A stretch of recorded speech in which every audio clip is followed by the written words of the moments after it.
कभी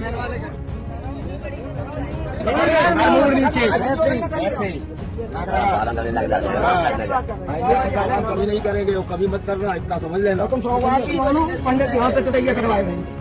जिंदगी तुम्हें ऐसा करनी चाहिए। बोल बजरंगबली की बोले साले तुम चमरा हो और चमार होकर के यहाँ गद्दी पे बैठे। तो हमने कहा नहीं, हम यादव हैं भैया, हमारी आड़ी देख लो, हमारा पता लगा लो। जो पी रहे थे पौआ, उसी पौआ में पेशाब किए, छिड़का ऊपर। बोले अब तुम ब्राह्मण की मूत्र तुम्हारे ऊपर पड़ा, अब तुम जो है पवित्र के सर को ही मुड़वा दिया गया। और यहाँ तक बोले भाभी जाओ अपनी मूत्र लेके आओ। मूत्र लेकर के उन्होंने शीशी में लेके आई, हमारे ऊपर मूत्र डाला। बोले अब तुम ब्राह्मणी का मूत्र पड़ गया तुम्हारे ऊपर, अब तुम पवित्र हो। ये हमारे इटावा डिस्ट्रिक्ट में गांव दादरपुर अहिरीपुर के पास एक घटना घटित हुई। ये शास्त्री जी लोग खड़े हैं, वहाँ ब्राह्मण समाज का गांव दादरपुर है, वहाँ भागवत पढ़ रहे थे। और जब भागवत में ये पता चला कि ये लोग यादव है, तो इनके साथ इनकी चोटियां काटी गई और इनके ऊपर जो परीक्षित बने थे, परीक्षित, उन्होंने पेशाब इन लोगों के ऊपर छिड़की। बताया बहुत इन लोगों को मारा है। शास्त्री जी का चेहरा ये देख सकते हो सूजा हुआ है। पूरे गांव समाज ने, ब्राह्मण बिरादरी के, क्योंकि ब्राह्मण समाज ने देखा कि ये यादव, और ब्राह्मण समाज ने कहा यादव एससी ओबीसी को किसी को गद्दी पर बैठने का कोई राइट नहीं है। तो अब जब ब्राह्मण समाज ने देखा कि ये लोग यादव है, तो पेशाब करके इनके ऊपर पेशाब से छिड़का गया। पैसा इतनी बड़ी बेइज्जती की गई है कि मैं बता नहीं सकता हूँ। मैं कहूंगा शास्त्री जी पहले अपना नाम और पूरी घटना जो घटित हुई है देश के सामने रखें। सर, मेरा नाम मुकुटमणि शास्त्री जी है और असल्ला से मैं थाने के सामने रहता हूँ। पहले हमसे कथा बुक कराई और उसके बाद जब हम कथा कहने के लिए गए, हमारे साथ में और लोग भी गए, हमारे आचार्य जी भी गए। एक दिन हमने कथा कही 21 तारीख शनिवार। जब शाम को भोजन पाने के लिए गए तो उन्होंने कहा ये बताओ कौन बिरादरी? मैंने कहा यादव। बोले तो तुमने पहले नहीं बताया? मैंने कि तुम पहले पूछते तो हम पहले बता देते। बोले तो यादव कथा नहीं कहता है, ब्राह्मण कथा कहता है। तो हमने ब्राह्मण से कथा कहलवा लो। बोले जो भी खर्चा होगा वो आपसे लगेगा। हमने कि कैसा? बोले जो ब्राह्मण आएगा उसका जो भी खर्चा होगा वो आपसे लगेगा। मैंने कहा बताओ। बोले 30,000 रुपए में हमने ब्राह्मण की व्यवस्था की है, आप 30,000 रुपए दो। हमने 30,000 तो नहीं मेरे पास। फिर बोले पैसे तो लगेंगे आपसे। तो मैंने 25,000 रुपए मंगाए। अपने ड्राइवर को हमने बुलाया, फोन किया रात के 3 बजे लगभग। तो ये हमारे पास आ गए 3:30 बजे। 15 किलोमीटर की दूरी है छल्ला से और दादरपुर की। तो जब रुपए लेके आए, रुपए हमने दे दिए।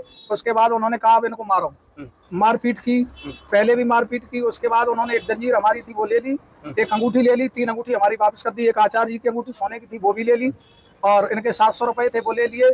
उसके बाद बोले ऐसे नहीं जाएंगे, अब इनकी चोटी काटो। फिर एक आया लड़का, उसने आकर के इनकी चोटी काटी। फिर मेरी आचार्य की चोटी, आपकी दोनों की चोटी काटी? हाँ, दोनों लोगों की चोटी काटी। बोले आज के बाद कथा नहीं कहोगे कहीं भी, याद रखना। तुम्हारा मुंह काला करते, लेकिन अब तुम जा रहे हो, दिन नहीं हो पाया, रात में निकल रहे हो। गाड़ी की हवा निकाल दी। उसके बाद उन्होंने हवा भरवाई हमारे द्वारा, हवा भरी हमने। गाड़ी में ट्राली लगा दी उन्होंने, रास्ता में बीच में खड़ी कर दी। जब निकले तो गाली दी, जो भी सामान था, आर्गन, हारमोनियम। पेशाब वाली घटना सर, पेशाब किसने आप लोगों के ऊपर डाली? परीक्षित जो बनी थी उन्होंने कहा भाभी इधर आओ, उनसे पेशाब करवाई और इनके ऊपर पेशाब डलवाई। पेशाब डलवाई दोनों लोगों के ऊपर? आपके ऊपर? मेरे ऊपर पेशाब डलवाई। ऐसा था कि यज्ञ हम ही करते हैं। तो बोले यज्ञ में संकल्प करवाया। हमने कहा संकल्प तो भाई प्रथम चढ़ना है, संकल्प करवाएंगे। बोले संकल्प करवाया तो पैर भी छुड़वाया होगा, तू साला चमरा है। तो हमने कहा नहीं, हम यादव भैया, चमार नहीं है, यादव है। तो बोले कि मैंने आडी कहाँ? तो हमने कहा आडी तो हम लाए नहीं। बोले कैसे आएगी आडी? तो हमने कहा अपने बेटे का नाम नंबर दिया। हमने कहा बेटे के पास ये नंबर है। बोले ले हमें दो। तो जैसे नंबर डायल किया तो उसमें लिख के आ गया राज यादव। हाँ, तो तू बनावटी यादव है और मतलब अपनी आडी बता। तो हमने कहा हमारी चारों तरफ रिश्तेदारियाँ, तुम्हारे खतौरा में भी रिश्तेदारी हमारी है। हमने कहा साजनपुर में, यही तुम्हारे रायपुरा रूपपुरा में बगल में हमारी बेटी भी आई है। यहीं आपके जो है गाँव में ये साजनपुर में भी हमारी बहन बेटी सब भी आई है, बुआ भी आई है इस क्षेत्र में। हमने कहा हम यादव हैं, कानपुर के रहने वाले, लेकिन 20 साल हमको हो गई यही रहते। असल में हम यही विद्यालय चलाते थे। मोदी सरकार जब आई तो प्राइवेट स्कूलों को बंद करवा दिया। तब से फिर हम संस्कृताचार्य थे, तो हम भागवत यज्ञ करने गए। अच्छा, ये जो जिन लोगों ने पेशाब डाली है, ये कौन समाज के लोग थे? ये ब्राह्मण समाज के लोग थे। उन्होंने बोले कि रुक जाओ भाभी, तुम अपनी पेशाब करके लाओ। तो वो कोई पौवा पी करके डाला था उन लोगों ने, वही रात भर पौवा पीते रहे। उठाया, वहां से पेशाब लेके आए, पेशाब छिड़का। बोले कि अब तुम पवित्र हो गए, अब ब्राह्मणी की पेशाब तुम्हारे ऊपर पड़ गई, अब तुम पवित्र हो गए। अब हाँ, अब किसने कहा? ये वहीं के लोगों ने कहा।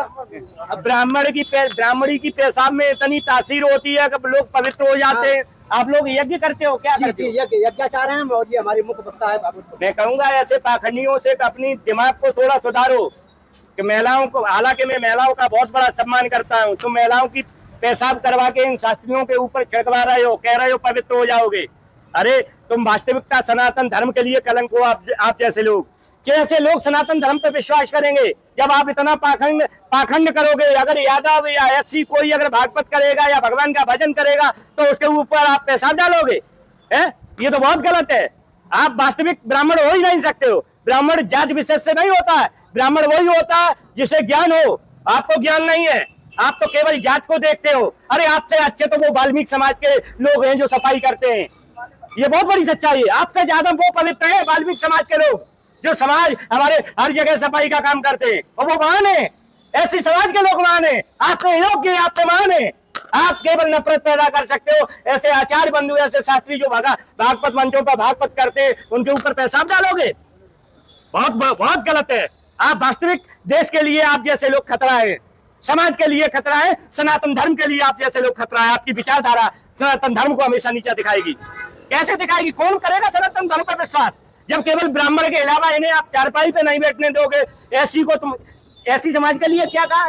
गाली दी उन्होंने, माता चोट चमारा होकर के यहाँ हम लोगों के यहाँ गद्दी में बैठ करके भागवत सुनाने आया है। नाना प्रकार की बहुत मारा बहुत साहब आपने उन्हें। वही एक लेडीज की कोई मैक्सी पड़ी थी, उन्होंने सर पे हमारे डाल दिया। मैक्सी डाली जी, कोई लेडीज की मैक्सी थी, वो सर पे डाल दी, मुंह बंद कर लिया, फिर लात भूसा मुक्का बहुत मारा। एक लाख आदमी आया तो उसने कुल्हाड़ी लिया था। अच्छा, जो लोग शराब पिए? जी जी जी। आप कैसे ब्राह्मण हो? दारू पीते हो, शराब पीते हो, हैं? ब्राह्मण को तो शराब पीना नहीं चाहिए। ब्राह्मण तो ज्ञानी पुरुष होते हैं, उन्हें जाति चाहे वो यादव एससी को सबको बराबर मानते हैं। आप ब्राह्मण हो ही नहीं सकते। आप केवल एक तुच्छ बुद्धि के लोग हो, जिन लोगों ने दोनों शास्त्रियों की चोटी काटी, इनका तो शरीर गोट दिया है। यज्ञपति, क्या आप यज्ञ करते हैं? यज्ञ करवाते हैं हमें। क्या सुना में आपका? हमारा संत सिंह यादव। कहाँ से हो सर आप? हम उससे रहने वाले कानपुर के हैं, लेकिन 20 साल हो गए इनको अचलता रहते। चलता रहते। आप फिर कहाँ रहते हो? हम रह रहे हैं अभी अछल्ला, फिलहाल रहने वाले हमें जवाहरपुरा। अच्छा, महावीरन के पास, जो इटावा के पास जवाहरपुरा पड़ता है, और रह रहे हम अछल्ला थाने के सामने। अछल्ला थाने के सामने रह रहे। मैं कहूंगा वरिष्ठ पुलिस अधीक्षक और जिलाधिकारी इटावा से कैसे लोगों के खिलाफ कानूनी कार्रवाई होना चाहिए। और मैं देशवासियों से अपील करूंगा कि वास्तविक तुम सनातन धर्म के लिए इतनी लड़ाई लड़ रहे हो, लेकिन तुम्हारे सनातन धर्म को, हमारे सनातन धर्म को, ऐसे गांव कौन सा ये दांदरपुर जैसे लोग कहीं ना कहीं सनातन धर्म को कहीं ना कहीं घाटा पहुंचाएंगे। क्योंकि ये इतनी नफरत, इतनी पेशाब डालना, इसकी मैं कितनी घोर निंदा करूं उतनी कम है जितनी निंदा करूं। मैं कहूंगा जो भी कानूनी कार्रवाई ऐसे लोगों पाखंडियों पर हो, वो कानूनी कार्रवाई इनके ऊपर होना चाहिए।